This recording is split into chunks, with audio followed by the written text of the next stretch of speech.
राजयोग करने से प्राप्तियां क्या क्या होगी? क्योंकि अक्सर लोग मेडिटेशन या योग करना चाहते हैं मन की शांति प्राप्त करने के लिए, या फिर हेल्थ बेनिफिट्स के लिए, या मन को संतुलित रखने के लिए। तो आप सभी यहाँ मेडिटेशन सीखने आए हैं, राजयोग सीखने आए हैं, तो क्यों? क्या चाहते हैं? क्या प्राप्तियां चाहते हैं मेडिटेशन करके?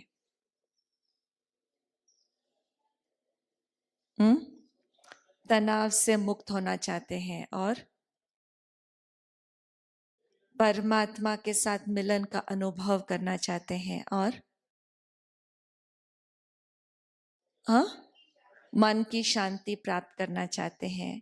ये सब कुछ, चाहे वो परमात्मा के साथ का अनुभव हो, मन की शांति है, या तनाव मुक्त जीवन कैसे हम जिए इसके बारे में जानकारी, ये सब कुछ हम क्यों चाहते हैं? हमारा अंतिम लक्ष्य क्या है जिंदगी का?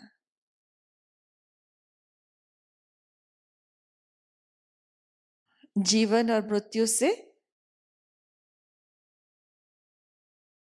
हाँ, सबसे पहली बात है। चलो, जीवन के बाद क्या है, मृत्यु के बाद क्या है, वो हमें पता नहीं है, लेकिन जीते जी तो सुखी रहे।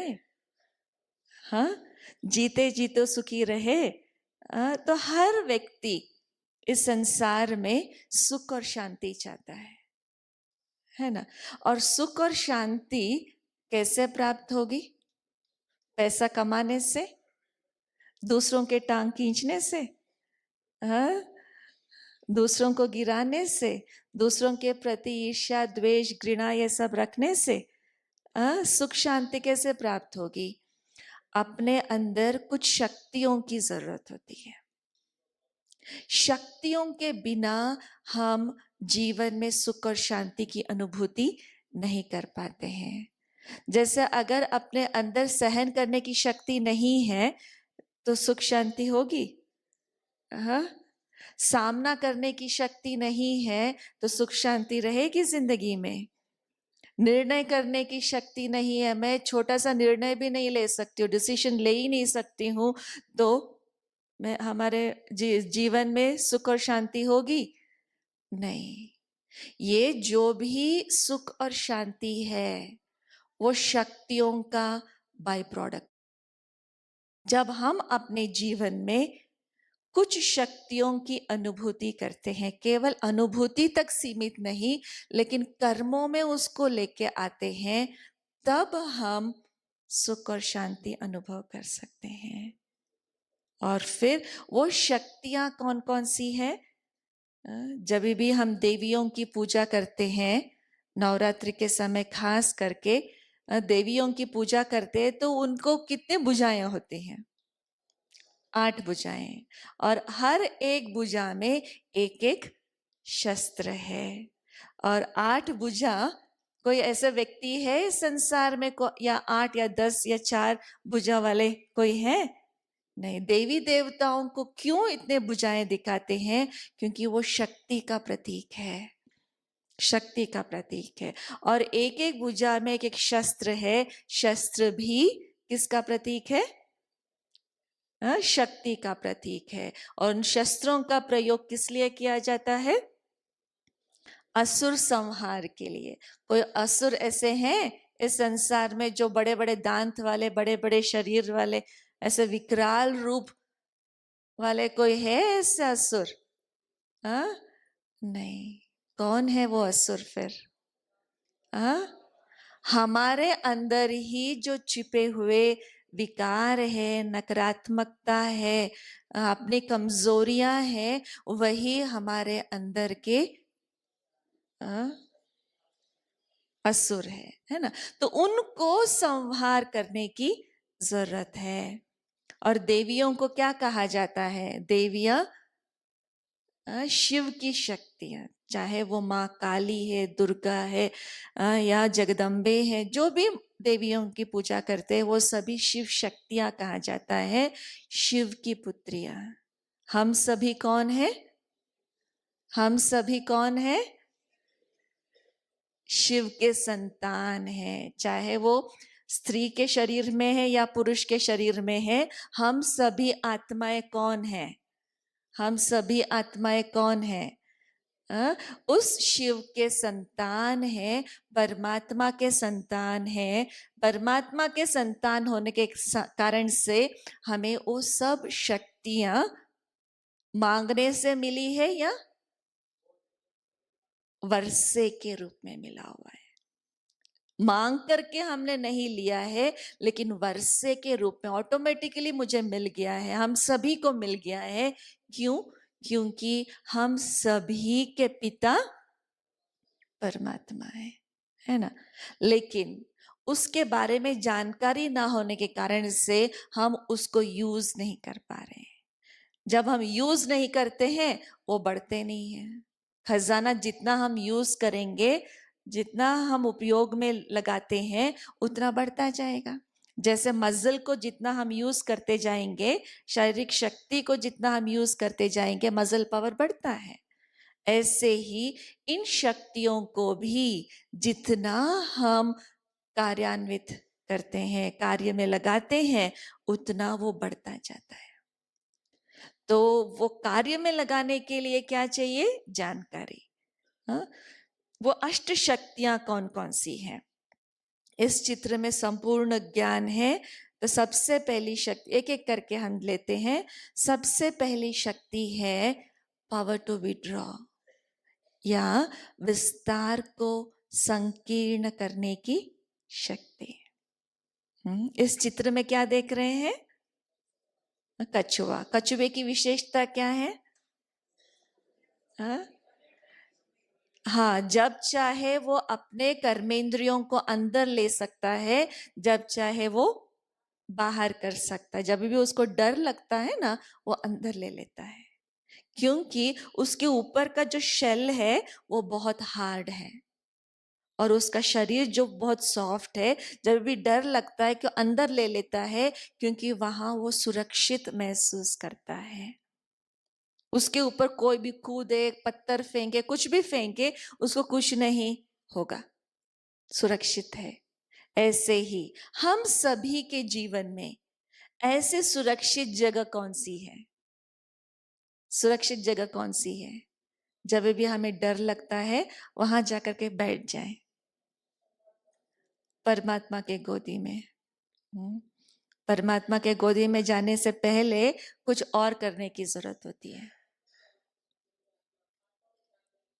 आत्मा में झांकने की शक्ति। इसीलिए कहा जाता है ना, परमात्मा को याद करने के लिए सबसे पहला कदम है अपने को आत्मा निश्चय करना, अपने को आत्मा समझ करके फिर परमात्मा को याद करना। तो वो है सबसे सुरक्षित जगह, आत्मिक स्थिति। क्यों? क्यों वो सुरक्षित जगह है? क्योंकि मेजॉरिटी जो 95% समस्याएं हैं, चाहे अपने जिंदगी में या फिर समाज में, चाहे वो विश्व में, कोई भी समस्या का जड़ क्या है? समस्या का जड़ क्या है? देह अभिमान। देह भान में आने के कारण से तेरा मेरा सब कुछ शुरू हो जाता है, जिस कारण से इतने सारे समस्याएं उत्पन्न हो जाती है। तो जब हम अपने आप को आत्मा समझ करके कार्य करते हैं, बहुत सारे समस्याओं से हम दूर हो जाते हैं। कुछ दिन पहले एक कार्यक्रम चल रहा था, तो एक मेहमान को स्टेज पे बुलाया गया था कि उनको भाषण करने के लिए। तो ऐसे मैं भाषण कर रही थी पहले, फिर उसके बाद उनका भाषण था। तो मैं भाषण करते समय यही आत्माभिमानी स्थिति के बारे में बता रही थी। तो फिर उन्होंने कहा अपने भाषण में कि मैं जब यहाँ स्टेज पे आया, बहुत डर लग रहा था मैं क्या बताऊं, क्या बोलूं, मुझे समझ में नहीं आ रहा था। लेकिन जब बहन जी ने कहा कि हम सभी आत्माएं हैं, मैं भी आत्मा हूं, जैसे ही मैं उस स्थिति में स्थित हो गया, मुझे समझ में आ गया कि मैं आत्मा हूं, मेरा डर निकल गया, डर निकल गया। यह अभ्यास करके देखिए, जब भी हमको डर लगता है, जब भी थोड़ा अनिश्चितता अनुभव होता है, जब तब हम ये आत्मा अपने आप को जब समझते हैं, बहुत सारे कंफ्यूजन से, बहुत सारे प्रकार के डर से हम ऊपर उठ सकते हैं।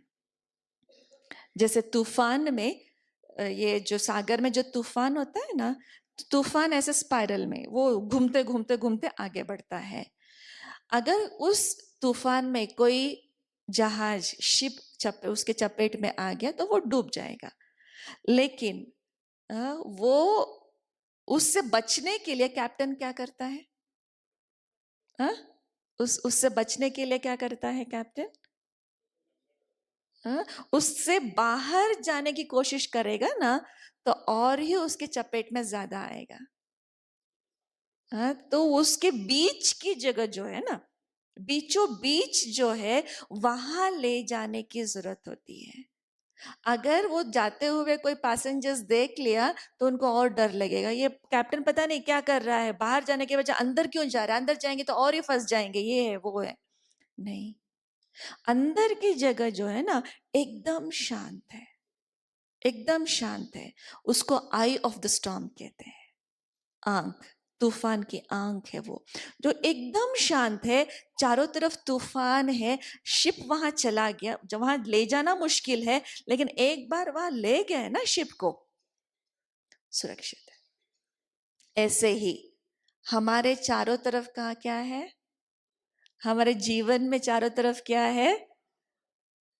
तूफान, समस्याएं, परेशानियां, बहुत सारी बातें चारों तरफ चल रहा है।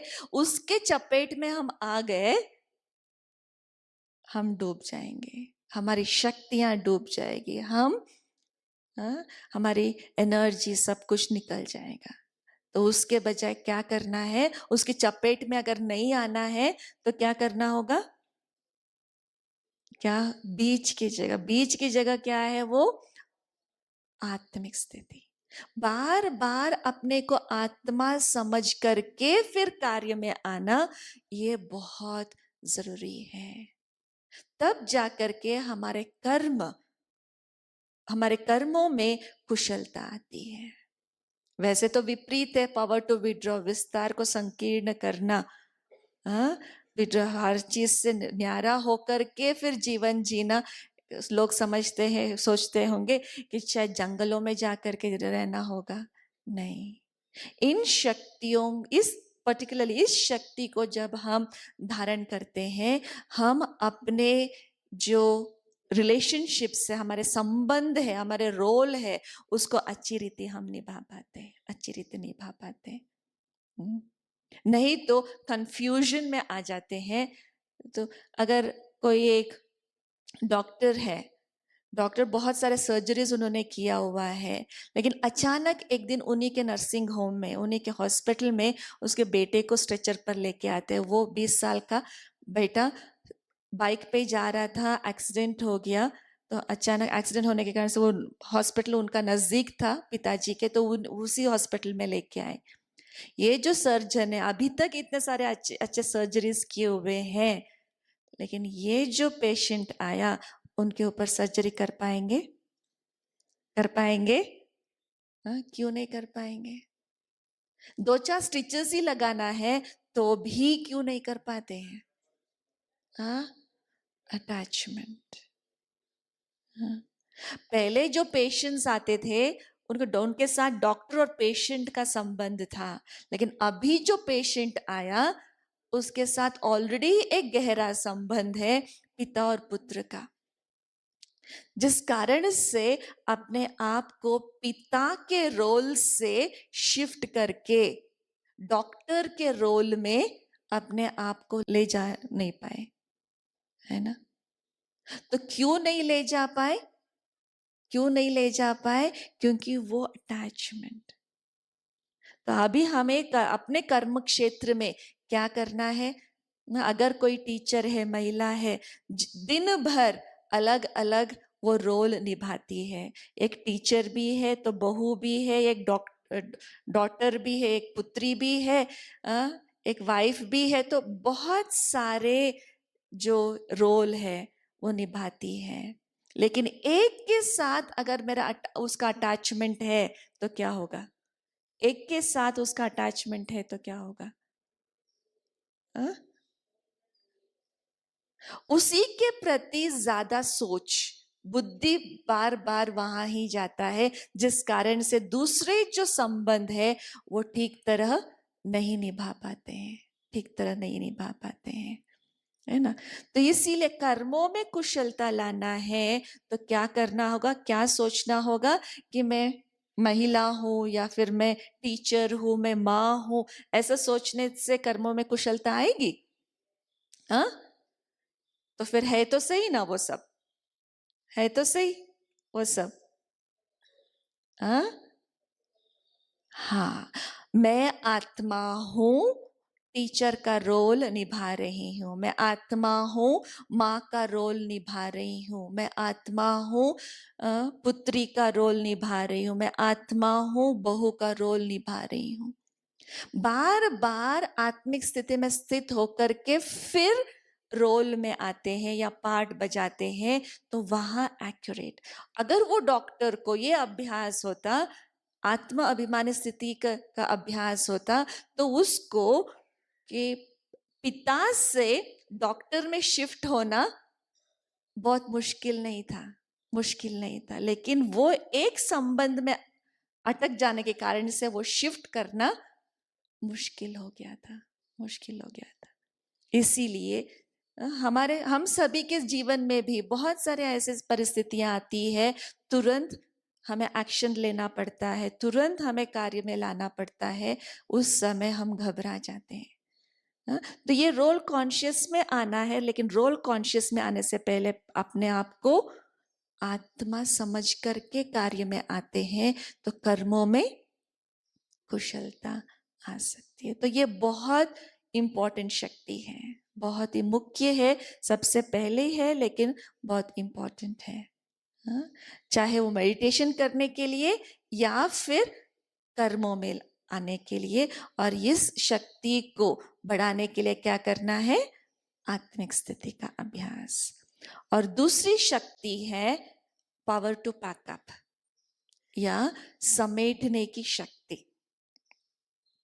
जीवन एक यात्रा है, और जब भी यात्रा पर जाते हैं, आप भी इतने दूर दूर से आए हैं, यात्रा करके आए, कोई 1 दिन, कोई 1.5 दिन, कोई 2 दिन सफर करके यहाँ आए हैं, तो आपका लगेज कैसा है? हाँ, कितने सूटकेसेस लेके आए? 1 सूटकेस, 2 सूटकेस, 4 सूटकेस, कितने सूटकेस लेके आए? एक ही सूटकेस? क्यों? एक ही बैग? बारिश के दिन है, थोड़ा सा ज्यादा लेके आते, धोने होने की चक्कर नहीं होता है ना? आ?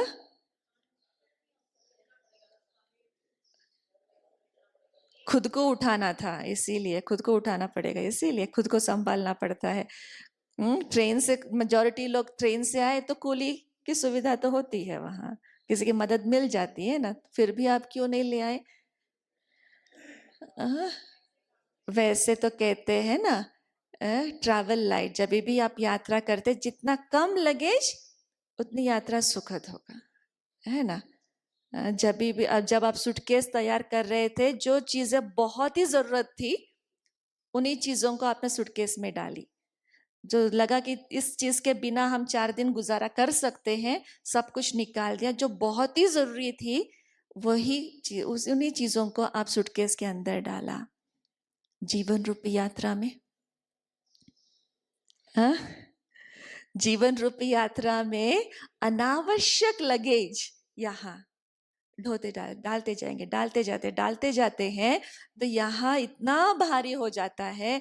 भारी हो जाने के बाद अगर पूछते हैं ना, जिंदगी कैसा चल रहा है? हाँ ठीक है, चल रहा है, गुजारा हो रहा है, उमंग उत्साह ही नहीं है।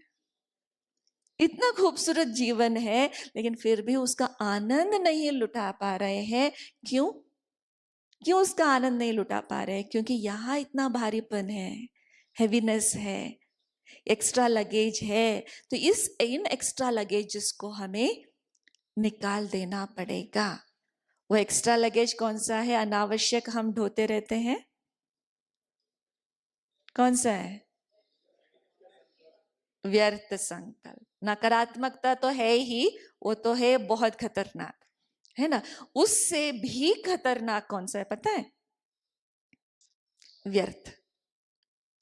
अगर गुस्सा आता है तो पता चल जाता है ये नेगेटिव है, ये नहीं करनी, ईर्ष्या द्वेष घृणा ये सब आता है तो पता चल जाता है ये नेगेटिव है। लेकिन वेस्ट ऐसा है, वो चोर गेट से आ जाता है। हाँ? जैसे अगर शरीर का वेट बढ़ रहा है तो डॉक्टर कहते तो तला हुआ और स्वीट्स थोड़ा कम करो, ना खाए तो अच्छा है। लेकिन खाने में बहुत अटपटी चटपटी है, यहाँ तक अच्छा लगता है, लेकिन यहाँ से चले जाने के बाद अंदर वो विष है शरीर के लिए, वो जहर समान है। लेकिन यहाँ तक तो अच्छा लगता है ना। हाँ? अटपटी चटपटी है, लेकिन शरीर के अंदर जाने के बाद वो कार्य करना, माना लंबे काल तक हम उसको ग्रहण करते हैं, तब वो जहर बनता है। एक दो बार करने से वो नहीं होता। ऐसे व्यर्थ चीजें भी, व्यर्थ संकल्प, व्यर्थ सोच भी लंबे काल तक जब हम करते हैं ना, वो फिर नेगेटिव में परिवर्तित हो जाता है। तो इसीलिए वो कब आता है पता नहीं चलता, आ जाने के बाद वो निकलने का नाम नहीं लेता, क्योंकि उसके एडिक्टेड हो जाते हैं हम।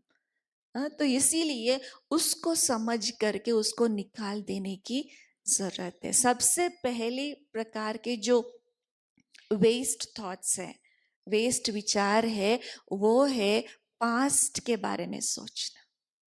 जो भी बीती हुई बातें हैं, उसके बारे में बार बार सोचने से कुछ फायदा है?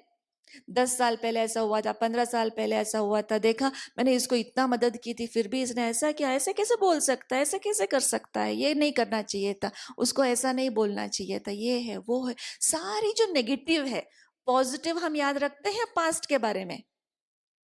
पॉजिटिव बातें याद रखते हैं? आ? नहीं, केवल नेगेटिव बातें याद रहती है।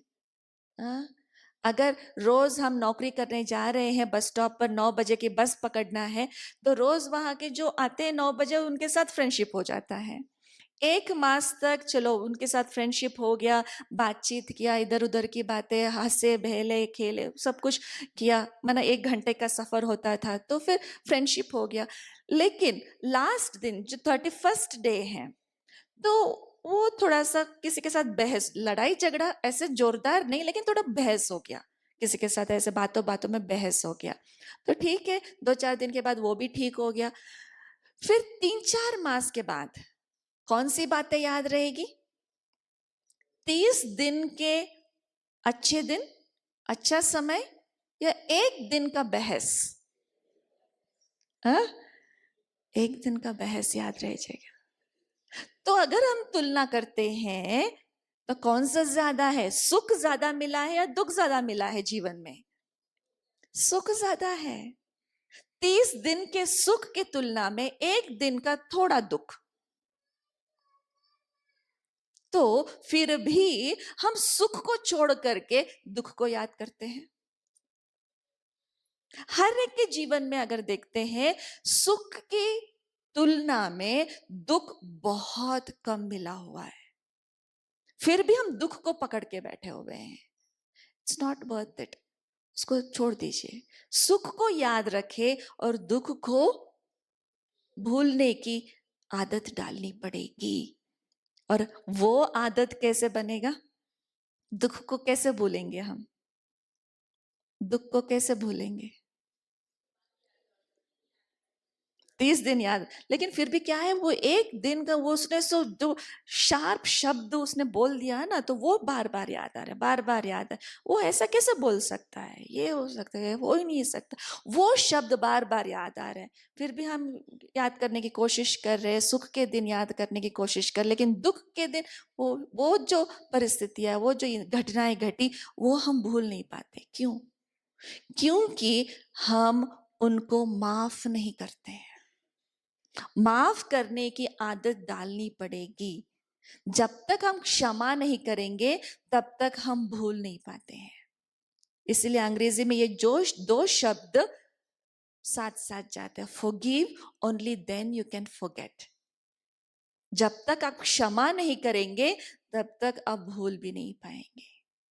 क्षमा करना सीखना होगा। इजी है? क्षमा करना इजी है? आ? मुश्किल तो नहीं है, लेकिन हम अपना मन नहीं बनाते हैं क्षमा करने के लिए। क्यों नहीं बनाते हैं? देखा, मैंने इतना मदद की फिर भी उसने ऐसा बोला, ऐसे कैसे बोल सकते? उसका ना किए का तो सजा मिलना चाहिए, ये होना चाहिए, वो ना कहीं घृणा द्वेष दिल में है, जिस कारण से हम उनको क्षमा नहीं कर पाते। क्षमा करने से किसी और के ऊपर एहसान नहीं कर रहे हैं, ये समझने की बात है, खुद पर एहसान कर रहे हैं। क्षमा करने से, क्षमा करने से किसी और पर एहसान नहीं कर रहे हैं, खुद पर एहसान कर रहे हैं, क्योंकि हम उन चीजों को लेट गो कर रहे हैं, निकाल रहे जिंदगी से, तो हम हल्के हो जाते हैं। तो इसीलिए क्षमा करना सीखना होगा, और महान व्यक्ति ही क्षमा कर सकते। हम सभी को महान बनना है कि नहीं बनना है? महान बनना है कि नहीं बनना है? हाँ, तो नहीं तो क्षमा नहीं करेंगे तो बहुत सारी एनर्जी हमारी वेस्ट होती जाएगी। एनर्जी को बचाना है तो क्षमा करना सीखना होगा। और क्षमा कैसे करेंगे? ठीक है, आपको क्षमा कर दिया, जाओ, हो गया, बन गई बात, बन गई बात। हाँ? ऊपर ऊपर से तो मैं क्षमा कर रही हूँ, ठीक है, क्षमा कर लिया, स्माइल होकर के बात भी कर रही हूँ, लेकिन मन ही मन इतना नफरत है उस व्यक्ति के प्रति। देखना, इसने जो मेरे साथ किया है ना, ये दुखी होके मरेगा एक दिन। अंदर ही अंदर बहुत नफरत है उसके प्रति, लेकिन ऊपर ऊपर से स्माइल करके उनसे बात कर रहे हैं, लेकिन अंदर ही अंदर बहुत ये है, बद्दुआएं दे रहे हैं। क्षमा हुआ? ये क्षमा करना हुआ? नहीं। क्षमा करना माना अंदर से भी दुआ देना। जिनको हम बहुत प्यार करते हैं उनको हम आशीर्वाद देते हैं ना, दुआ देते हैं कि ये फूले फले, आगे बढ़े, उसकी सभी मनोकामनाएं पूरी हो, आसमान को छू जाए, ये बहुत तरक्की करे, बहुत नाम कमाए समाज में, बहुत सारे आशीर्वाद देते हैं, बहुत सारे दुआएं देते हैं। ऐसे ही क्या हम जिन्होंने भी हमें दुख दिया है उनको दुआ दे सकते हैं? जिन्होंने सुख दिया है उनको दुआ देना बहुत इजी है, जिन्होंने दुख दिया है उनको हम दुआ दे सकते हैं?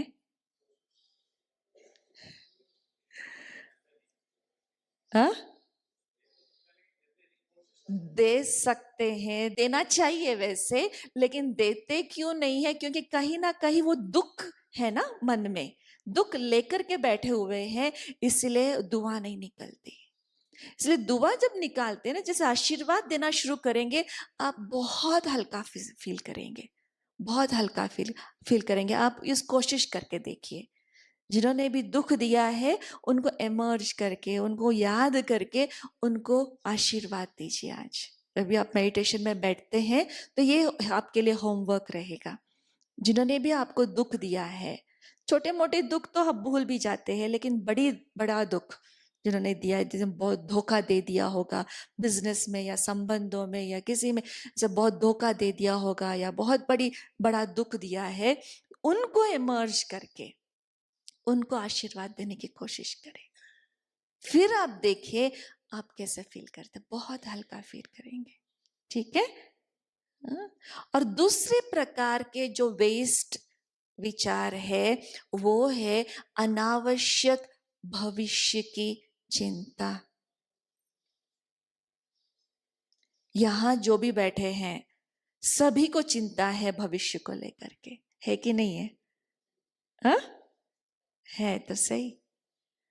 हाँ, रिटायरमेंट के बाद क्या होगा, हमारे बच्चे बड़े होने के बाद क्या होगा, अगर कोई बीमारी आ गई तो क्या होगा, कोई अचानक कुछ ऐसे घटनाएं घट गई तो क्या होगा, ये हो गया तो क्या समाज में बहुत कुछ घटनाएं देख रहे हैं टीवी के द्वारा।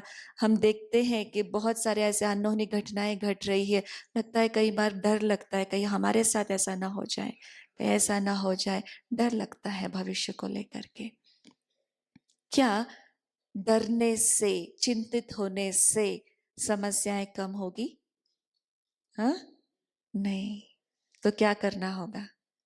निश्चिंत हो जाए, निश्चिंत हो जाए। वो भी तो नहीं हो पाते हैं भविष्य को लेकर के निश्चिंत।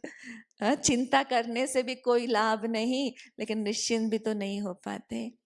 हाँ, तो भविष्य के बारे में जरूर हमारे अंदर कंसर्न रहना चाहिए, उसके बारे में सोचना जरूर है, प्लानिंग जरूर करना चाहिए, लेकिन चिंतित होने से कोई लाभ नहीं होगा।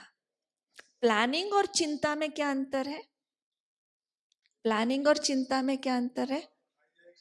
हाँ, अगर उसको एक व्यक्ति को पता चल गया कि 6 महीने के बाद मेरा रिटायरमेंट है, ठीक है, तो ठीक है, रिटायरमेंट प्लान तो उसने कर लिया कि वे इतना पैसा आएगा रिटायरमेंट के बाद, उसका क्या करना है सोच लिया, सब कुछ प्लान कर लिया।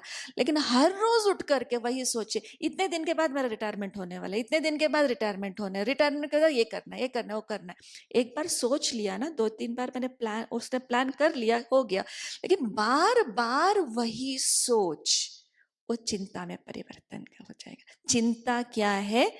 एक ही प्रकार के सोच बार बार जब रिपीट करते हैं बिना कारण के, वो हमारी एनर्जी चली जाती है, वो चिंता है ना। तो वो समस्याओं के बारे में ज्यादा सोचते हैं, वो चिंता का रूप ले लेता है। लेकिन समाधान के रूप में जब हम लेते हैं, समाधान जो ठीक है, एक समस्या है लेकिन उसका समाधान क्या है, समाधान के बारे में सोचते हैं, तो फिर हमारे कोई ना कोई समाधान मिल ही जाता है। केवल समस्या के बारे में सोचते हैं तो उसका कोई लाभ नहीं होगा, लाभ नहीं होगा, है ना। तो इसीलिए भविष्य को लेकर के कभी भी नेगेटिव नहीं सोचना है। क्यों नहीं सोचना है नेगेटिव?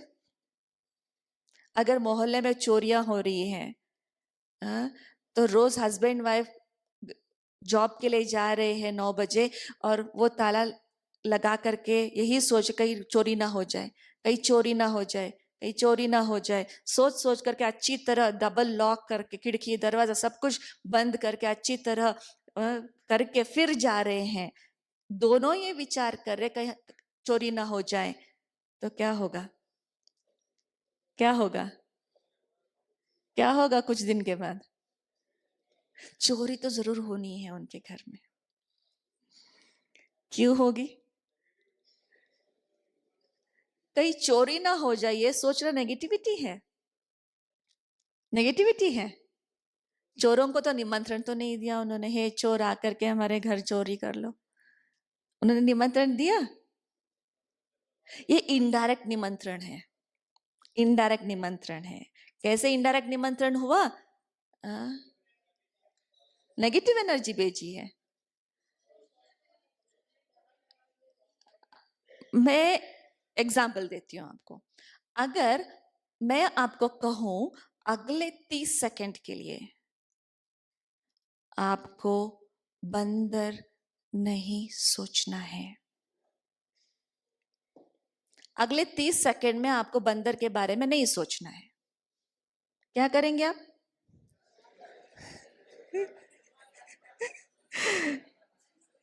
बंदर के बारे में ही सोचेंगे, उसी का चित्र आ गया दिमाग में। क्यों? मैंने क्या इंस्ट्रक्शन दिया? बंदर के बारे में नहीं सोचना है, लेकिन वही आया, क्योंकि बंदर शब्द सुना तो वही चित्र आ गया। फिर कहिए बंदर भाग जा, वो तो जाएगा ही नहीं ना, आ तो गया एक बार, आ तो गया एक बार। ऐसे ही जो चीज हमें नहीं चाहिए ना, उसके बारे में नहीं सोचना है। चोरी के बारे में सोच सोच करके हमारे घर चोरी ना हो जाए, चोरी ना हो जाए, चोरी ना हो जाए, चोरों को हम वाइब्रेशंस दे रहे हैं, मन की शक्ति दे रहे हैं। लगातार हर रोज हमने निमंत्रण दिया कि हर रोज कोई आकर के आपको निमंत्रण, प्लीज हमारे घर एक दिन आ जाओ, आ जाओ, आ जाओ। आपको तो जाना नहीं है, फिर भी ये इसका पीछा छुड़वाने के लिए चलो जाके ही आ जाते हैं। जाके तो आएंगे। बार बार कोई निमंत्रण देता है आपको, प्लीज आ जाओ, आ जाओ, आ जाओ। तो ऐसे ही चोरों को निमंत्रण दिया, बार बार बार बार एनर्जी भेजी, तो वो तो एक दिन आएगा ही ना चोरी करने। तो चोरी के बारे में ना सोच करके किसके बारे में सोचना है? किसके बारे में सोचना है? सुरक्षा के बारे में। मेरा घर सुरक्षित है और सुरक्षित रहेगा, तो फिर वो एक प्रकार से पॉजिटिव एनर्जी बन जाएगा। अगर कोई चोर आएंगे भी चोरी करने के लिए, वे बिना कारण कुछ ना कारण बन करके वो निकल जाएंगे वहां से, क्योंकि वो एनर्जी अट्रैक्ट ही नहीं करेगा उनको, है ना।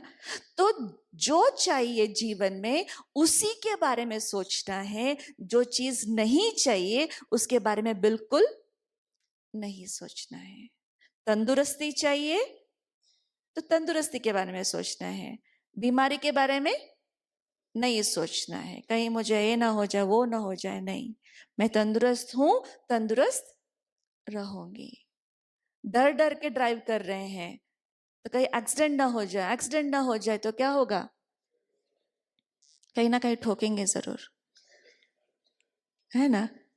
नहीं, कॉन्फिडेंस नहीं, कुछ नहीं होना, मैं सुरक्षित हूँ, सुरक्षित, तो उसके बारे में सोचेंगे तो वो होगा, है ना। तो भविष्य की चिंता को दूर करने के लिए हमेशा पॉजिटिव सोचे।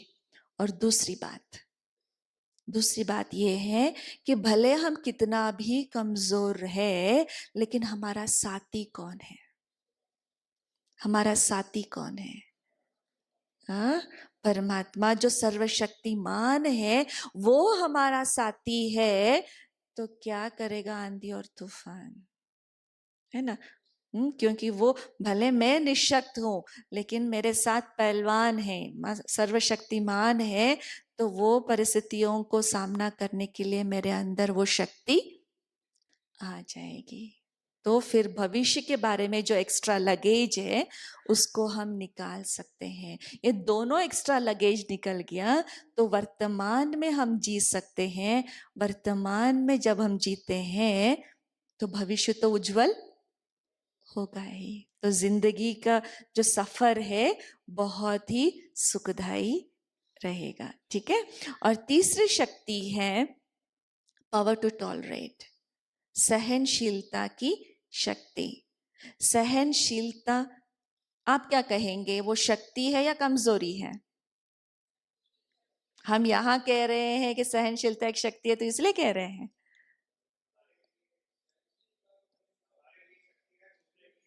कमजोरी है, हमारे लिए शक्ति है और दूसरों के लिए कमजोरी है। कोई लोग उल्टा भी सोचते हैं, दूसरों के लिए शक्ति है लेकिन हमारे लिए कमजोरी है। दूसरे सहन करे तो अच्छा है, लेकिन मुझे बिल्कुल सहन नहीं करना है। अगर मैं सहन करूं, क्योंकि कहीं ना कहीं ये मन के अंदर बैठा हुआ होता है, जो झुकेगा वो मरेगा। हाँ, तो इसलिए झुकना ही नहीं है। हाँ, भले दूसरा व्यक्ति अगर सहन करते, कितना अच्छा व्यक्ति है, वो तो देवता समान है, वो तो कुछ नहीं बोलते, कितना सहन कर रहे, लेकिन मुझे तो नहीं करना है, मुझे तो नहीं करना है।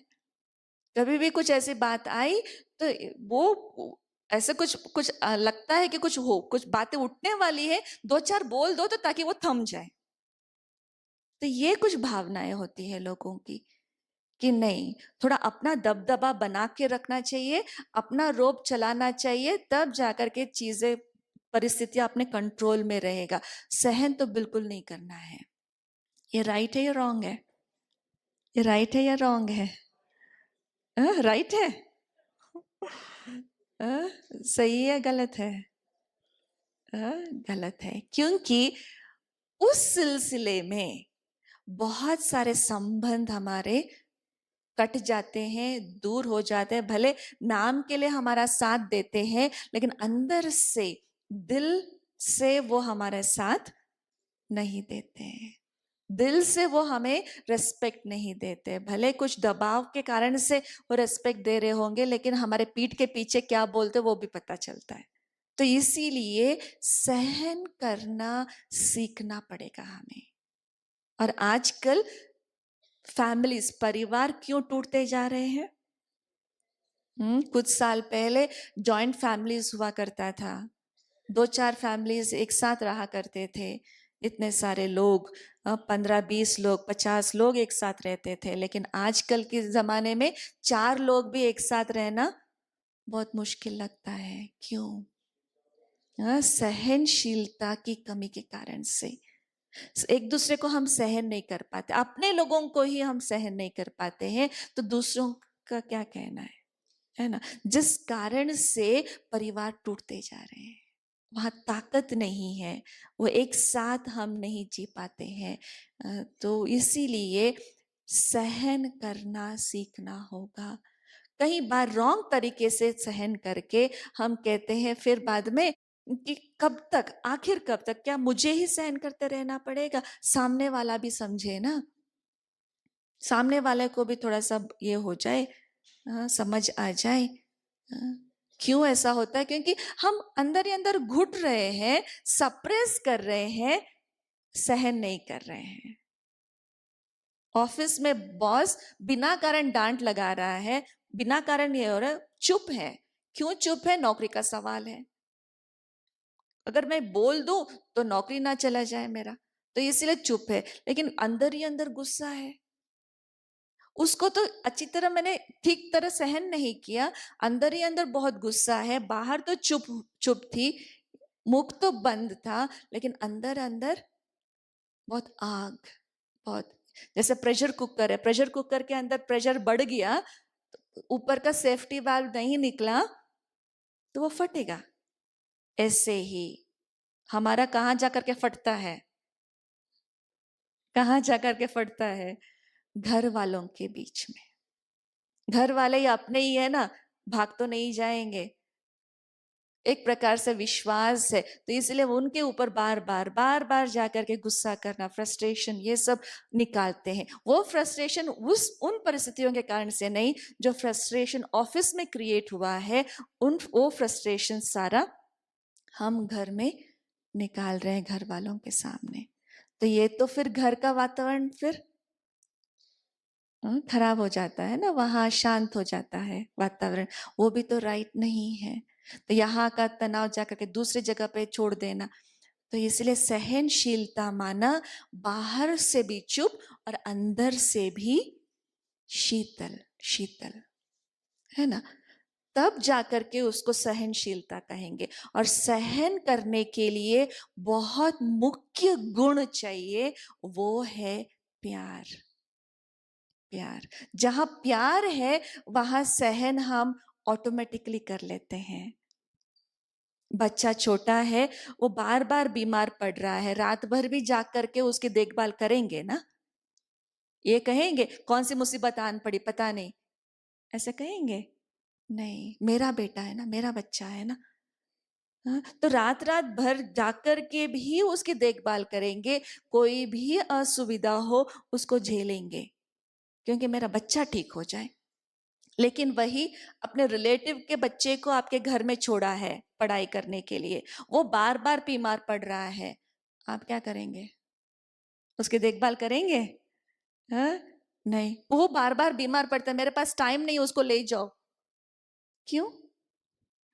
क्यों? क्यों अंतर आ गया यहाँ? ये मेरा बच्चा है, वो मेरा बच्चा नहीं है, वो अंतर आ गया। इसको हम सहन कर रहे हैं, उसको हम सहन नहीं करते हैं।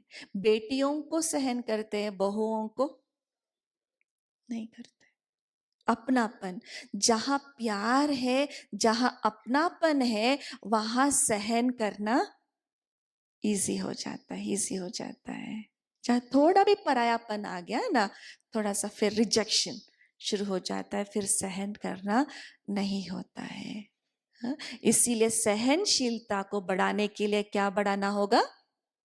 स्नेह। हर व्यक्ति अपना है, जो भी अपने परिवार में है, चाहे वो कहीं भी है, तो वो हर एक के प्रति अपनेपन की भावना होता है, तो सहन करना इजी हो जाता है। और दूसरी बात है, सहन करने के लिए स्वमान में स्थित होकर के सहन करना इजी है। कई बार लोगों को ये भावना क्यों होता है कि जो झुकता है वो मरता है, उसको ज्यादा झुकाया जाता है, उसको ज्यादा ही मरना पड़ेगा। क्यों? क्योंकि वो स्वमान में स्थित होकर के सहन नहीं कर रहे हैं। कहीं ना कहीं हीन भावना है, कहीं ना कहीं इंफीरियोरिटी कॉम्प्लेक्स है, जिस कारण से दूसरे उसका लाभ उठाते हैं। इसीलिए उसके बजाय क्या सोचना है कि मैं आत्मा हूं, स्वमान मना क्या, आत्मिक स्थिति में स्थित होकर के सहन करना आत्मा का गुण है। वो प्यार, प्रेम, शांति, सहनशीलता, ये सब आत्मा के गुण हैं। आत्मा के शक्तियों को इमर्ज करके सहन करेंगे, वो सहन करना बहुत इजी हो जाता है। नहीं तो इंफीरियोरिटी कॉम्प्लेक्स में आकर के सहन किया, क्या करूं, मुझे करना ही पड़ेगा, मैं तो उसके नीचे ही हुई ना, तो मुझे करना ही पड़ेगा, ये सोच करके करेंगे, वो फिर लंबे काल तक नहीं हो पाता। तो इसलिए दो चीजें बहुत जरूरी है सहन करने के लिए, एक है स्नेह और दूसरा है स्वमान। ओके, सोचते हुए अगर आगे बढ़ते हैं तो सहन करना इजी हो जाता है, भारी नहीं होता। और अगली शक्ति है, नेक्स्ट शक्ति है समाने की शक्ति, पावर टू एडजस्ट। समाने की शक्ति, इस चित्र में क्या देख रहे हैं, सागर। और सागर की विशेषता क्या है? हाँ, सागर की विशेषता क्या है? सब कुछ समा लेता है, हमेशा के लिए समा लेता है, रिटर्न भी कर देता है। हाँ, जो भी कोई भी चीज सागर के अंदर जाता है ना, नदी के साथ शहर का सारा किचड़ा भी जाता है ना, सागर में वो छोड़ देते हैं ड्रेनेज इसको। तो सागर क्या करता है, सब कुछ ले तो लेता है, फिर क्या करता है, सारे किचड़े को है ना वो बाहर फेंकता है, किचड़े को वो अपने गर्भ में नहीं लेता है। इसलिए सागर के अंदर जब जाते हैं पानी एकदम शुद्ध, सागर के तले में भी जब जाते हैं, अंदर नीचे चले जाते हैं, तभी भी पानी बहुत शुद्ध है। किचड़ा सारा किनारे पर है, किचड़ा सारा क्योंकि सागर सारा फेंक दिया के। ऐसे ही संसार रूपी सागर में हर एक के साथ हमें एडजस्ट होकर के चलना है।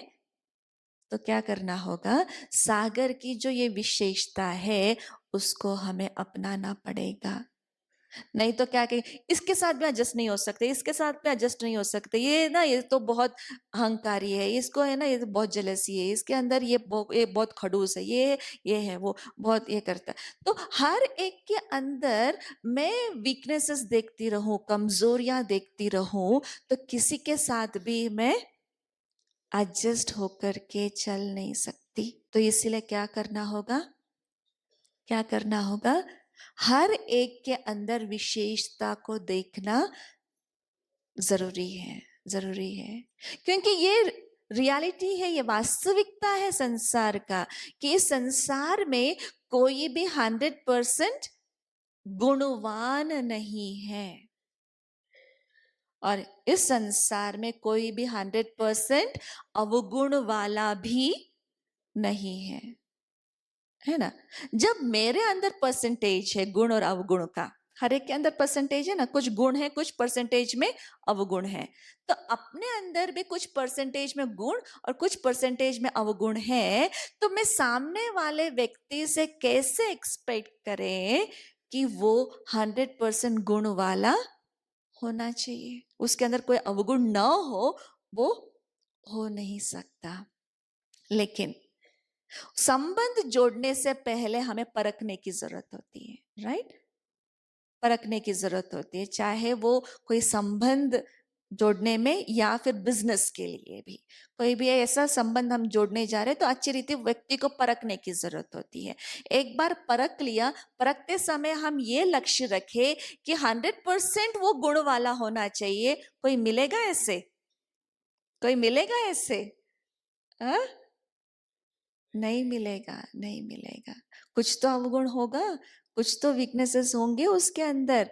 तो ठीक है, मेजॉरिटी अच्छा ही है, हमने उसके साथ संबंध जोड़ लिया। लेकिन संबंध जोड़ने के बाद 3-4 मास के बाद, 8-10 या 1-2 साल के बाद उसके धीरे धीरे धीरे अवगुण दिखाई देने लगते हैं। अवगुण दिखाई जब देने लगते हैं, केवल हम अवगुण पर फोकस करेंगे तो क्या होगा? हाँ? और बिगड़ जाएगा संबंध। जब हमने अपनाया है तो उसके गुण और अवगुण सहित हमने उसको अपना लिया है। चाहे वो बहू के रूप में, चाहे वो एम्प्लॉय के रूप में, ऑफिस में, कोई भी काम के लिए हम किसी को हायर करते हैं, हम ये नहीं सोचते हैं, सोच सकते हैं कि वो 100% गुण होना चाहिए, उसके अंदर भी वीकनेसेस है। जब हम अपने आप उसको अपना लिया, हमारे हो गए। जब अपने हो गए, अपने हो जाने के बाद अगर अवगुण पर ध्यान भी जाएगा तो क्या करना होगा? उसको इग्नोर करना पड़ेगा। ठीक है, इसके तुलना में तो ये तो इतने सारे गुण हैं ना उसके अंदर। भले भले थोड़ा बहुत आलसी है, लेकिन अच्छा व्यवहार तो रखते हैं, ये तो है। वो मतलब भले ही थोड़ा बहुत अवगुण है, लेकिन उसके तुलना में गुण भी तो बहुत सारे हैं। गुण पर जब बार बार फोकस जाता है, अवगुण को हम इग्नोर करना शुरू करते हैं। लेकिन टेंडेंसी हमारा क्या है? अवगुण पर ही ज्यादा ध्यान जाता है। अगर आपको कहे कि आपके बच्चों का, चलो किसी का और का नहीं, आपके बच्चों के अवगुण कौन कौन से हैं, फटक से बोलेगे ये है, ये वो, ये करता है, वो करता है, ये करता है, ये करता है। चलो, अगर कहे आपके बच्चों के गुण क्या है, विशेषता क्या है, वो बताइए। थोड़ा सोचना पड़ता है, थोड़ा सोचना पर टाइम लगता है उसमें। क्यों? क्यों? क्योंकि ज्यादा मैंने उसके बारे में ही सोचा है, अवगुण को के बारे में सोचा है, तो इसलिए फटक से आ जाता है। गुणों के बारे में सोचा ही नहीं, तो सोचने के लिए थोड़ा सा समय लगता है ना? है तो सही उसके अंदर गुण, लेकिन सोचने के लिए समय जाता है ना? तो लेकिन अब अभी से क्या करना है आपको? अभी से क्या करना है? केवल गुणों को देखने की आदत डालनी होगी। अगर ठीक है, अवगुण पर ध्यान गया, अगर आपके अंदर हिम्मत है, शुभ भावना है उस व्यक्ति के प्रति, तो क्या कर सकते हैं आप? उसको पर्सनली जाकर के बता सकते हैं, देखो ये जो आप कर रहे हो वो ठीक नहीं है। ठीक है, तो वो आप शुभ भावना है तो बता सकते हैं। लेकिन हम अक्सर करके क्या करते हैं, उसके सामने ना जाकर के, ना करके, कह करके 10 लोगों के बीच में उसका अवगुणों का वर्णन करते हैं। ये राइट है? ये राइट है? आ? नहीं। तो अवगुणों का वर्णन करना है तो वो खुद उसके सामने ही जाकर के बोले, मुझे लगता है कि ये आप जो कर रहे हो ठीक नहीं है। लेकिन 10 लोगों के सामने उसका वर्णन करना, ये बिल्कुल रॉन्ग है। एक तो है, वो है रॉन्ग है क्योंकि उसके उसके साथ संबंध टूट जाएगा। और दूसरी बात क्या होता है पता है? बार बार बार बार बार बार किसी के अवगुणों का वर्णन हम करते हैं तो क्या होगा पता है? एक दिन वो अवगुण हम अपने अंदर पाएंगे, हमारे अंदर आ जाता है, क्योंकि उसी को मैंने एनर्जी दिया ना बार बार। भविष्य के बारे में भी क्या बोला? जो नहीं चाहिए उसके बारे में सोचेंगे वो आ जाता है। अवगुणों के बारे में भी वही है। अवगुणों के बारे में बार बार मैं सोच रही हूं, वो अवगुण अपने अंदर आ जाएगा। तो इसलिए अवगुण ना आए तो क्या करना है? गुणों के बारे में सोचना है। गुणों के बारे में सोचते गुण आएंगे, अवगुणों के बारे में सोचेंगे, अवगुण अपने अंदर आ जाएगा। और तो अवगुण अपने अंदर आएगा तो मेरे चारों तरफ खुशबू होगा या बदबू होगा? हम्म, बदबू ही, क्योंकि मैं जो मुंह खोलूं तो नेगेटिव ही बोलना शुरू करूंगी। डस्टबिन के आसपास तो बदबू ही होगा। तो मेरे दिमाग, मेरा मन भी डस्टबिन के समान हो गया। क्योंकि हर एक के नेगेटिव ले ले करके मेरा ये डस्टबिन हो गया, तो मेरे से नेगेटिव ही निकलेगा, है ना। तो तब हम किसी के साथ भी एडजस्ट नहीं कर पाते हैं, समा नहीं सकते हैं। और संसार में रह रहे हैं तो लोगों के साथ एडजस्ट होकर के रहना सीखना होगा, सीखना होगा। तो इसके लिए केवल गुणों को देखने की आदत हम डालें, है ना। और नेक्स्ट शक्ति है परखने की शक्ति। कोई भी डायमंड को परखना है तो लेंस के नीचे रखते हैं तो पता चलता है कि उस डायमंड में, उस हीरे में कितना दाग है। और सोने को परखने के लिए पत्थर पर घसीटते हैं, ये करते हैं कसौटी पर, पत्थर पर, तो पता चलता है तो वो कितना कैरेट का गोल्ड है। ऐसे ही जैसे मैंने कहा था कि सहन करना अच्छी बात है, एडजस्ट करना अच्छी बात है, लेकिन संबंध जोड़ने से पहले हम उस व्यक्ति को परखते हैं, राइट। तो परखने के लिए कौन सी गुणों की आवश्यकता है, किस आधार से हम परख सकते हैं? किस आधार से हम परखते हैं लोगों को या परिस्थिति? हम दो चीजों को परखते हैं, व्यक्ति को और परिस्थिति को। उस परिस्थिति में क्या करना है, क्या नहीं करना है, तो दो चीजों को परखते हैं। तो परखने के लिए क्या चीज चाहिए हमें? परखने के लिए क्या चीज चाहिए?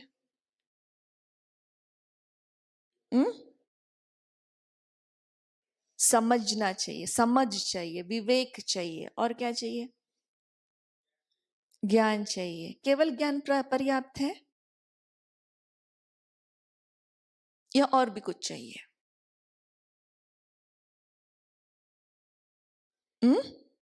पेशेंस भी चाहिए, ठीक है। सब कुछ मिला करके अगर एक शब्द कहे, वो क्या कहेंगे? वो एक शब्द कौन सी है जिसके आधार से हम परख सकते हैं?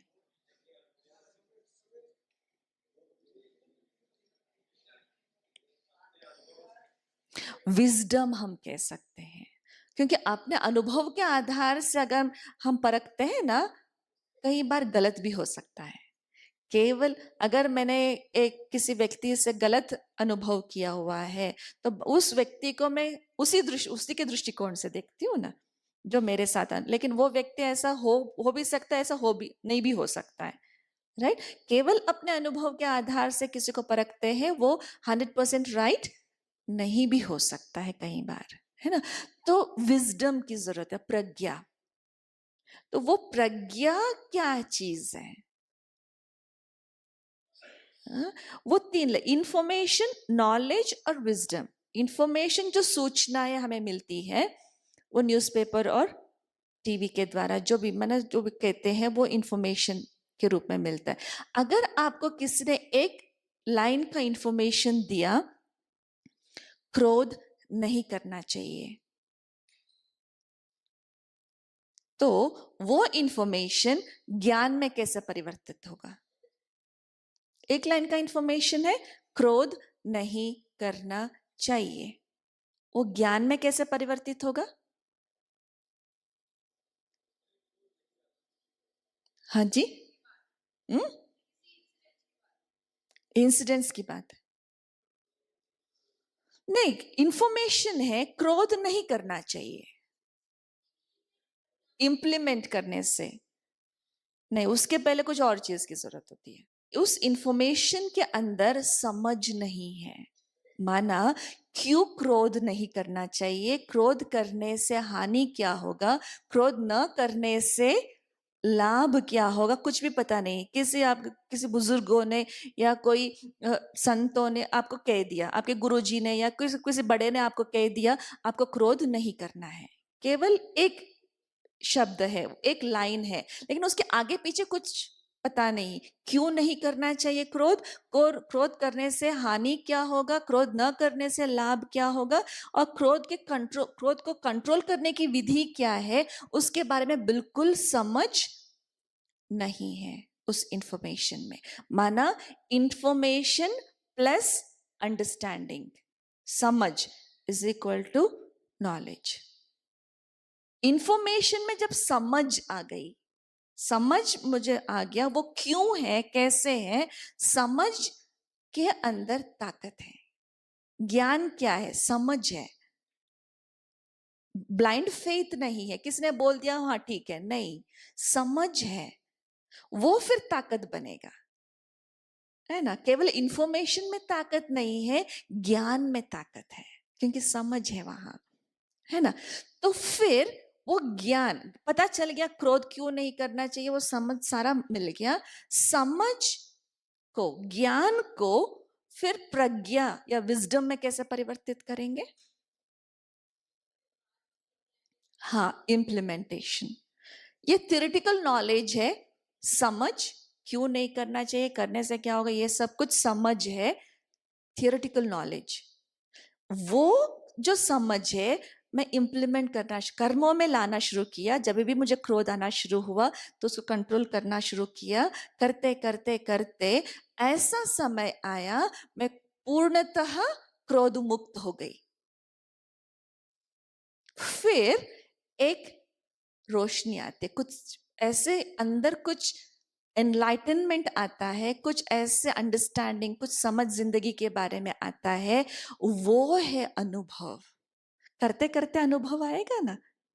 ज्ञान प्लस अनुभव इज इक्वल टू प्रज्ञा, विजडम। विजडम में ज्ञान और अनुभव दोनों होगा, तब जाकर के वो हमारी ताकत और बढ़ेगी। और अनुभव करते करते करते हम ये कहे कि 60-70 साल के बाद ही हमारे अंदर विजडम आएगा।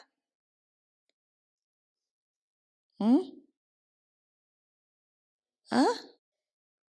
क्योंकि करते करते मैंने इंप्लीमेंट करते करते कर्मों में लाते लाते तो 60-70 साल हो ही जाएगा ना। अगर 15-20 साल 25 साल के बच्चों में वो प्रज्ञा नहीं है, या वाइज नहीं कह सकते उनको, ऐसा है? आ? वो भी वाइज हो सकते हैं, कैसे? हाँ, आध्यात्मिकता को धारण करते हुए। आध्यात्मिकता को जितना हम समझते जाएंगे, भले अपनी जिंदगी में वो घटनाएं घटेगी नहीं, लेकिन समझ इतना गहरा होने के कारण से, जीवन के बारे में, जिंदगी के बारे में समझ इतना गहरा होने के कारण से वो 15-20 साल में भी बहुत, मतलब उनके अंदर विजडम आ सकता है। जैसे स्वामी विवेकानंद जी के अंदर था, मतलब यंग एज में ही बहुत ज्ञानी व्यक्ति माना जाते थे। तो ऐसे बहुत सारे लोग हैं जो यंग एज में ही जीवन के बारे में बहुत कुछ ज्ञान प्राप्त करने के कारण से उनके अंदर वो प्रकाश था, वो एनलाइटनमेंट था। और फिर उस प्रज्ञा होने के कारण से हमारी बुद्धि जो है वो बहुत क्लियर रहेगा। क्लियर होने के कारण से हमारी जो परख, परिस्थिति और व्यक्तियों के प्रति हमारी परख बहुत एक्यूरेट रहेगा। एक्यूरेट। जितना जितना हम मेडिटेशन करते हैं, उसकी गहराई में जाते हैं, अपनी बुद्धि जो है वो साफ होता जाएगा, क्लियर होता जाएगा, कंफ्यूजन्स क्लियर होता जाएगा। तब जाकर के हमारी जो ये है परखने की शक्ति बढ़ती जाएगी। ठीक है। और उसके कनेक्टेड शक्ति है नेक्स्ट जो है वो निर्णय करने की शक्ति। जैसे हम परखते हैं उसके आधार से हम निर्णय करते हैं। राइट। आंखों पर पट्टी माना क्या है? ये मैसेज दे रहा है जो दिखता है वो होता नहीं, जो होता है वो दिखता नहीं। तो इसीलिए जो आप देखते हैं ना, उस पर तुरंत निर्णय नहीं लेना है। जैसे बचपन में हम एक छोटी सी कहानी सुनते थे कि ये जंगल में एक परिवार बसा था, और वो हस्बैंड जो है रोज लकड़ी काटने के लिए जंगल में जाते थे, और वो वाइफ जो है वो घर में बच्चे के साथ रहती थी। उनके घर में एक नेवला पाल के रखा था। एक दिन वो महिला पानी भरने गई। वो जब आई वापस, नेवला बहुत कूद कूद करके कुछ दिखा रहा था। उसके मुंह के ऊपर खून के धब्बे थे। तो महिला ने क्या सोचा, शायद इस नेवले ने मेरे बच्चे को मार दिया। तो वो घड़े से उस नेवले को वहां मार करके अंदर जाके क्या देखा उसने, सांप मरा था, बच्चा खेल रहा था। बाद में उसको बहुत अफसोस हुआ, मेरे बच्चे को जिसने रक्षा की उसको मार दिया मैंने, बहुत अफसोस हुआ। तो खून के धब्बों को देख करके उस महिला ने कुछ और ही सोच समझा। ऐसे ही हम सभी के जीवन में ऐसे कोई कुछ परिस्थितियां आती है जिसको देख करके तुरंत हम अपने ही सोच, ये क्यों हुआ, शायद इसके कारण से ऐसा हुआ होगा, इसके शायद इसने ऐसा किया होगा, इसके कारण से अपने ही मन घड़ित कहानियों के बारे में सोच सोच करके फिर गलत निर्णय लेते हैं। गलत निर्णय लेने के बाद हम पछताते हैं, है ना। तो इसीलिए क्या करना है, जो भी दिखाई देता है ना, थोड़ा सा पेशेंस, अगर वो उस महिला ने थोड़ा सा पेशेंस रखा होता ना, कि अंदर जाकर के देख लिया होता उसने, तो पता चलता कि रियलिटी क्या है, सच्चाई क्या है। तो जो भी दिखता है, जो भी दिखाई देता है आपको, उस पर तुरंत निर्णय नहीं लेना है। थोड़ा सा धीरज करके, फिर अच्छी रीति एनालाइज करके फिर निर्णय लेना है। निर्णय लेना है, तुरंत निर्णय नहीं लेना है। जिंदगी में सुबह से उठते ही हमारे निर्णय लेना शुरू हो जाता है। उठते ही चाय पीना है, कॉफी पीना है, जूस पीना है, लाल कपड़ा पहनना है, पीला कपड़ा पहनना है, पोहा खाना है, उपमा खाना है, परोठा खाना है, एक मतलब छोटे मोटे निर्णय हम लेना शुरू कर देते हैं। उपमा के बजाय पोहा खा लिया, पोहा के बजाय परोठा खा लिया, तो कुछ तो फर्क नहीं पड़ने वाला है। चाय के बजाय कॉफी पी लिया, कुछ फर्क नहीं पड़ने वाला है। लाल कपड़े के बजाय पीला कपड़ा पहन लिया, कुछ नहीं फर्क पड़ने वाला है। लेकिन जो जिंदगी में जो बहुत मुख्य निर्णय जब हम लेते हैं, बहुत बहुत महत्वपूर्ण निर्णय जब लेते हैं, तब जाकर के थोड़ा सा धीरज, थोड़ा सा सोच समझ करके निर्णय लेने की जरूरत है।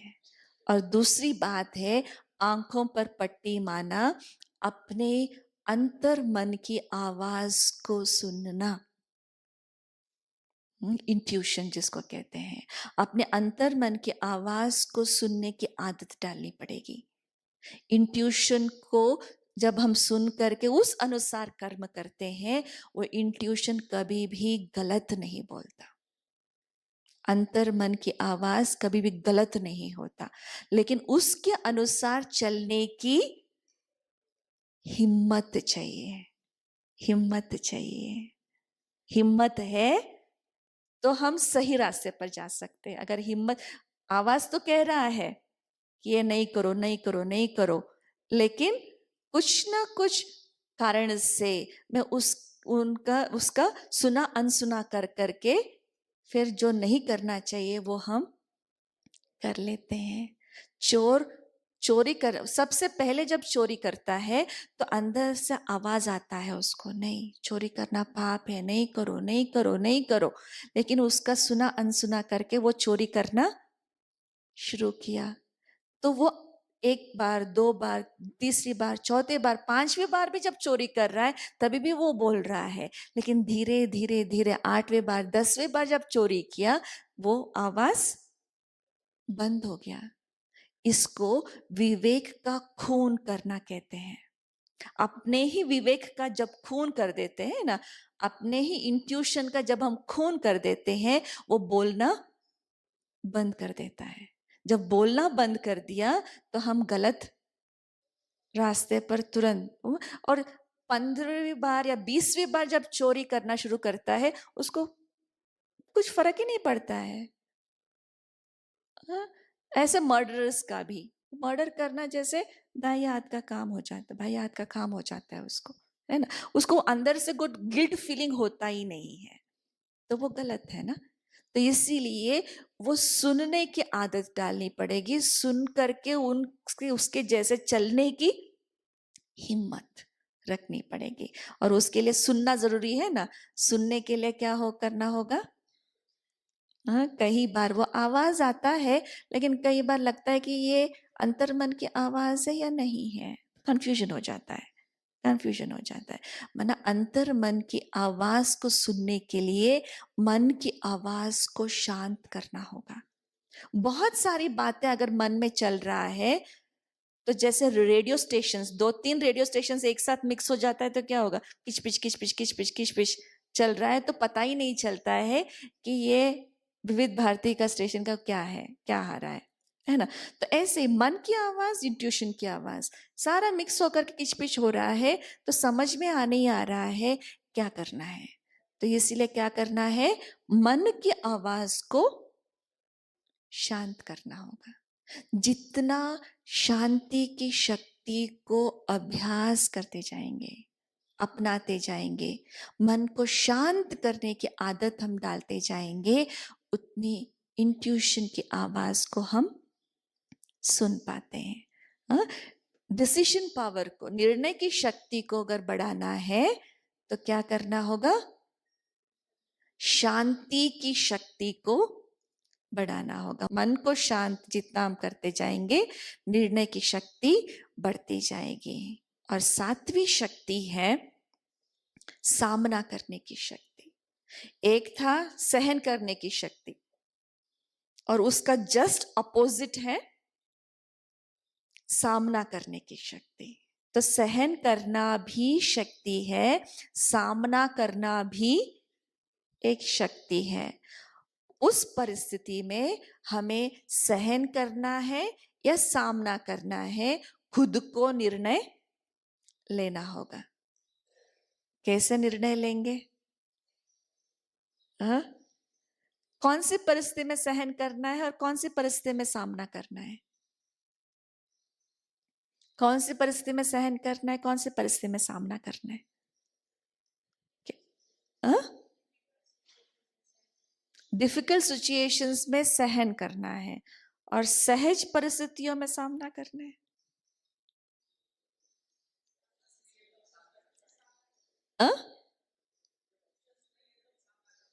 ऑप्शंस नहीं है तो सामना करना है, ऑप्शंस है तो सहन करना है। ऐसे हर परिस्थिति में तो ऑप्शंस तो होंगे ही ना।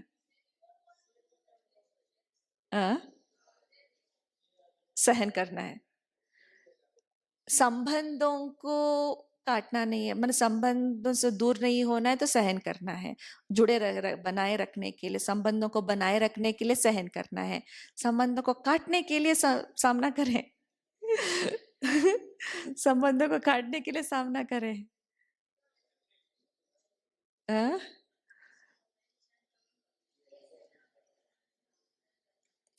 परिस्थितियों को सामना करना है और लोगों को सहन करना है। परिस्थितियों को सामना करना है और लोगों को सहन करना है। कोई भी परिस्थिति आए, चाहे वो लोगों के कारण से ही परिस्थिति क्यों ना क्रिएट हुआ हो,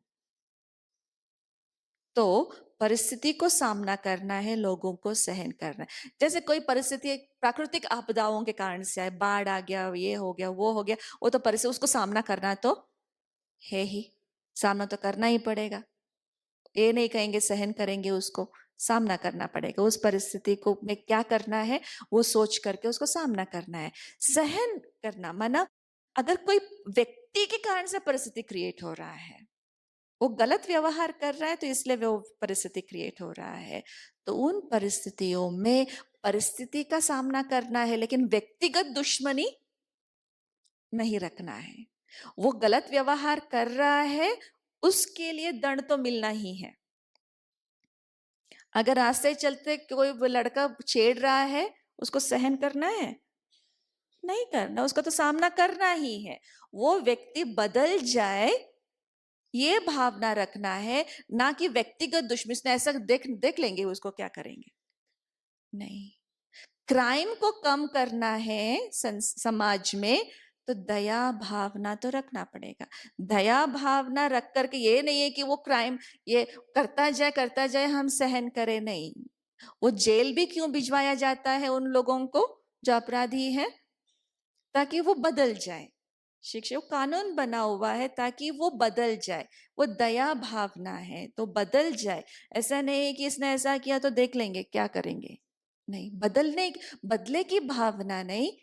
अ, व्यक्तिगत जीवन में भी कोई भी ऐसी परिस्थिति आती है तो सामना तो करना है, और गुणों को आधार बना करके सामना करेंगे तो वो सफलता हमें प्राप्त होगी। वो जो बहुत ही मशहूर एग्जाम्पल जो हमें स्वतंत्रता मिली, भारत को स्वतंत्रता मिली, सामना तो करना था भारतवासियों को, ब्रिटिशर्स को सहन नहीं करना था हमें। वो जो कर रहे हैं तो उसको सहन करते जाएंगे तो आजादी नहीं मिलती, तो उसको सामना करना था, सामना किया। लेकिन व्यक्तिगत एक ब्रिटिशर के खिलाफ नहीं, भाग आप हमारे देश छोड़ के जाओ, आप अपने देश में सुखी रहो, हम अपने देश में सुखी रहेंगे, ऐसा व्यक्तिगत दुश्मनी नहीं, लेकिन परिस्थिति को तो सामना करना ही था। ऐसे ही परिस्थिति को, व्यक्तिगत जीवन में भी परिस्थिति को तो सामना करना है। उसके लिए कई बार हमें गुस्सा दिखाना भी पड़ेगा, कई बार हमें फर्म रहना ही पड़ेगा, स्ट्रिक्ट रहना ही पड़ेगा, लेकिन अंदर से शुभ भावना, किसी के प्रति बदले की भावना ना रखे, तब जाकर के हमारे जीवन में सफलता मिलेगी। और लास्ट शक्ति है, आठवीं शक्ति है सहयोग देने और लेने की शक्ति। समाज में रह रहे हैं, सहयोग तो चाहिए, हेल्प जो चाहिए, मदद तो चाहिए होता है। मदद मांगने से मिलेगा? मदद मांगने से मिलेगा? आ? हाँ, मांगने से 2-4 बार मिल जाएगा, लेकिन जितना हम मदद करते जाएंगे उतना मदद मिलता जाएगा। लेकिन मदद जब भी हम करते हैं तो क्या सोच करके मदद करते हैं? हाँ, क्या सोच करके मदद करते हैं? ये व्यक्ति थोड़ा काम का है, कहीं ना कहीं भविष्य में वो काम आएगा तो उसकी मदद कर लेनी चाहिए, तो सोच करके करेंगे। ये व्यक्ति काम का नहीं है तो उसका मदद करने से कोई फायदा नहीं है, नहीं करो, ऐसा करेंगे? प्रैक्टिकली कई बार ऐसा हो जाता है, भले हम सोच करके नहीं करते हैं, प्रैक्टिकली कई बार ऐसा हो जाता है। क्यों हो जाता है ऐसे? कहीं ना कहीं रिटर्न हमें चाहिए होता है, तो इसीलिए वो स्वार्थ रख करके हम करने की कोशिश करते हैं। चलो स्वार्थ रखा भी, ये व्यक्ति बहुत बड़ा काम का है, मदद कर लो, आउट ऑफ द वे भी जाकर के हमने मदद कर ली, ठीक है, बहुत कुछ सुनना पड़ा लोगों से, फिर भी हमने मदद कर ली। लेकिन 2-4 सालों के बाद क्या होगा?